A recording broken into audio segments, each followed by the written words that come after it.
એટલે એટલે હું તારા સાસુ તને હેરાન કરે છે? વાત કરું હું એની હારે? અરે ના ના મમ્મી, તારે મારા ઘરમાં ઝઘડો કરાવવો છે? અમને ખબર પડી જશે ને તો મારી વાહે પડી જશે.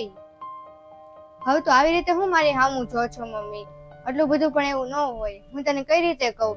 જો મારા સાસુ છે ને મને ખાવા પીવામાં છે ને કાંઈ ના નથી પાડતા, કાંઈ રોકટોક નથી કરતા. એ તો મને સામેથી કે તારા ખાવું હોય ને તો આ ખાઈ લે, તારા મંગાવવું હોય તો મંગાવી લે, તારે જે ખાવું હોય એ ખા, એમ જ કે. અને તારા જમાઈ તે મને કાંઈ ના નથી પાડતા. મારે છે ને બહારનું કાંઈક જમવું હોય ને તો મને લાવી દે છે, અને જો એ મને ન લાવી દે ને તો મારા સાસુ મને લાવીને આપી દે છે મમ્મી. પણ છે ને આ બધું તો ઠીક છે જમવાનું ને, પણ આવો ભાભી તમે બેઠી જાઓ. બોલો દીદી, બધું બરાબર હાલે ને? હા ભાભી, મારે તો સારું છે. તમે કયો, તમે તમારા પિયરે જઈ આવ્યા? હા વયા આવી. મેં એટલે જ છે ને મમ્મીને કીધું તું કે પેલા છે હું મારા પિયરે જઈ આવું પછી તમને બોલાવે. હા કીધું તું મમ્મીએ. અરે એની વાત તું પછી સાંભળજે. તું મને કાંઈક કહેતી હતી, હું કહેતી હતી કેતો? હા હું એમ કહેતી હતી કે આમ તો મારા સાસુ બહુ સારા છે, પણ છે ને એમની નાની નાની વાતો છે ને મને બહુ હેરાન કરે. કેવી વાતું? એટલે કે છે ને જો મારી બેનપણીઓ મને છે ને બોલાવતી હોય ને એમના ઘરે ક્યાંક બહાર ફરવા જવું હોય તો છે ને મારા સાસુ મને ના પાડી દે, મને જવા જ ન દે.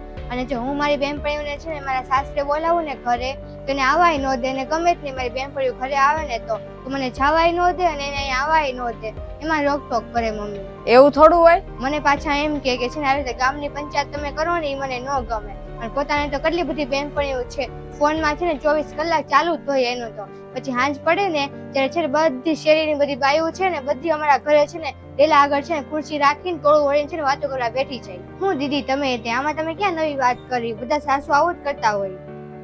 તારો કહેવાનો મતલબ શું છે? કેમ હું ખોટું બોલતી હોય તો કયો? અરે કાં તો તમે બે પેલા બાંધી લ્યો કાં તો મારી વાત સાંભળી લ્યો. હા તું તારી વાત ચાલુ રાખ, એને તું પછી જોઈ લઈશ. હવે જો તારા જમાઈ મને એમ કે છે કે જો એના ભાઈબંધની બધી વહુ છે ને ઘરમાં છે ને જીન્સ ને ટોપ જ પહેરતી હોય છે, તું તે એકલી છે ને ઘરમાં ડ્રેસ પહેરે છો, હાડી પહેરે છે બાયોની જેમ, તું તે જીન્સ ટોપ પહેરતી હોય તો મને કાંઈ વાંધો નથી. મેં કીધું એમને મને કાંઈ વાંધો નથી જીન્સ પહેરવામાં, પણ છે ને મમ્મીને નથી ગમતું, મમ્મી મારા સાસુને નથી ગમતું. હવે મારે કરવું તો કરવું હું? મારા સાસુનું માનું તો આને ખરાબ લાગી જાય, આમનું માનું તો સાસુને ખરાબ લાગી જાય. બે વચ્ચે હું ફસાઈ જાઉં છું.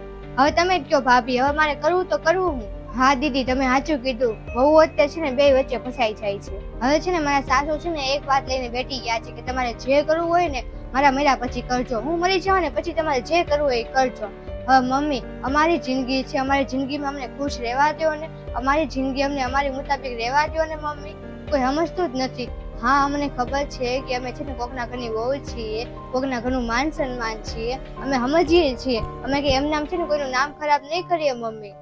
કોઈ સમજતું જ નથી, આ જ વાંધો છે મમ્મી. હવે તું શું વિચારે છો મમ્મી? દીદી હું તમને કહું, તમે છે ને અત્યારે તમારા સાસુ વિશે કાંઈ પણ કીધું ને સેમ ટુ સેમ છે ને બધું હું સહન કરું છું. મેં તે મમ્મીને કેટલી વાર સમજાવવાની કોશિશ કરી પણ એ સમજતા જ નથી ને. જો મમ્મી હું મારા સાસુને તો નથી બદલી એકી, પણ જો હું તારામાં થોડોક ફેરફાર લાવી એકું છું મમ્મી. હવે તું જો ભાભીને જ જોઈ લે, ભાભી તારી કેટલી સેવા કરે છે, તારું કેટલું ધ્યાન રાખે છે મમ્મી. તો ભાભી હાટું તું થોડીક એનો બદલાય એક મમ્મી?